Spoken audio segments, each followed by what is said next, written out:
I wanted to share a really powerful but simple insight that came the other day. I was processing something that had happened, some emotional upset or whatever, and all of a sudden, out of the blue, a thought came and said, "You are such a fraud."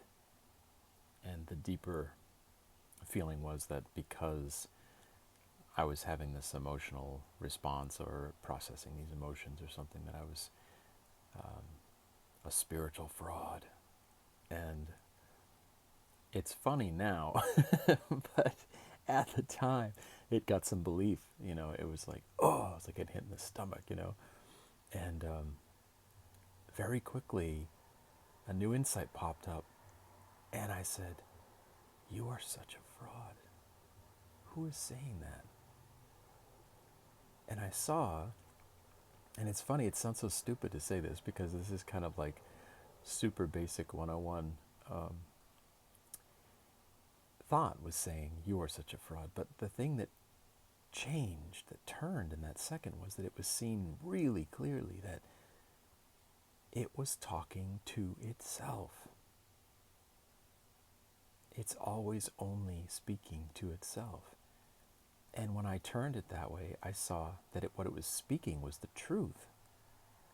The voice that said, "You are such a fraud," the energy of resistance, the energy of ego, is a fraud.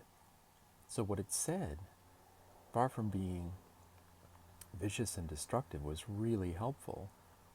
And to see that it was just a spiral of energy attacking itself, seeking to resolve itself back into what I am. So it said, "You are such a fraud," to the energy of resistance, to the energy of mind.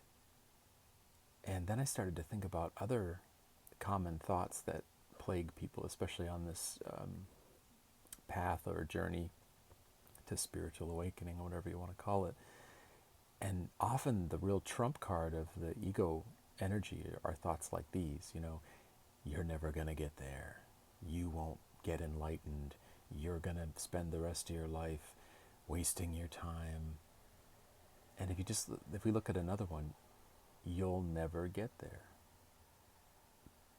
Now take that thought and realize that it's speaking about itself, to itself. Thought says to itself, "You will never get there. You will never awaken." Well, guess what? It won't. How amazing is that? Mind will never get there. Because what's being pointed to is prior to, and what the mind appears within. So the activity of thought appears and disappears within what is already always awake. So anyway, I hope that's helpful.